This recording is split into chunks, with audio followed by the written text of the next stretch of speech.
Hello, welcome to my place.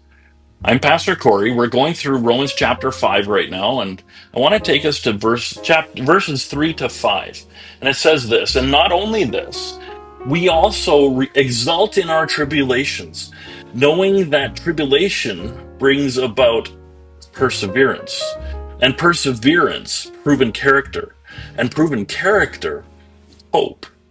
And hope does not disappoint because the love of God has been poured out within our hearts through the Holy Spirit who was given to us. The verses we ended on yesterday, it says, we exult in hope.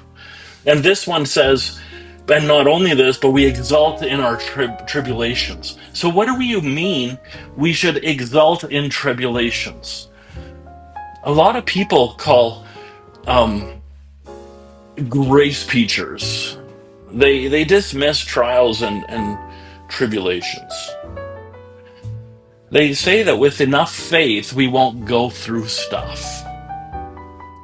You know, this is very disheartening to those who don't have their victory in a situation.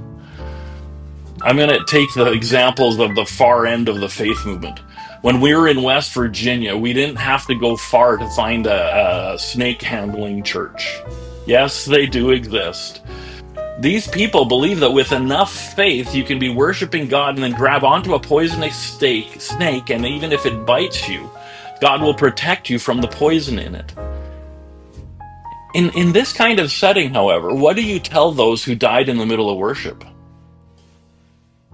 Worse yet, what do you tell their families? How is it encouraging to see your loved one die from a poisonous snake bite and then be told, well, they didn't have enough faith, did they? I tell you, I would stop going to that church if that's what it was like. The Bible teaches us different. We will go through things. Even Jesus said, he said, in this world you will have trials and tribulations. However, don't give the tribulations glory.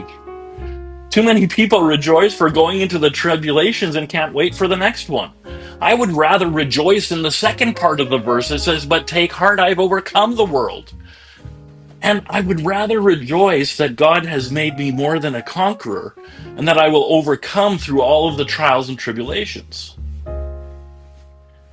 Yes, we need to exult in the tribulations because that is how we develop our faith. Spoiler alert, we will learn more about this tomorrow. Excuse me. Notice the word exalt is not exalt or extol. Exalt, exult, and extol are all verbs related to praise and elevation, but they have distinct meanings. Exalt means to raise in rank, power, or character, or to praise highly.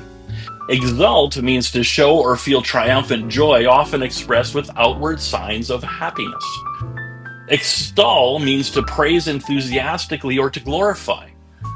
We exult in our tribulations because they build us up so that we can exalt and extol God. We shouldn't be all gloomy when we go through stuff, but we shouldn't be jumping around worshiping the tribulation like a lunatic in the midst of it either. We rejoice because God is accomplishing something in us. We give God the glory for the perseverance and character and hope that we attain through them, but we don't give the tribulation and trials glory. We trust God. We hope that we get rescued from the situation.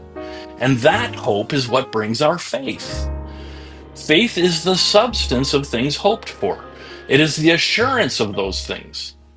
Our tribulation brings about perseverance and character and hope. And now I'm going to make you wait until tomorrow to hear the next line. I can't wait. God bless you richly. We'll see you next time.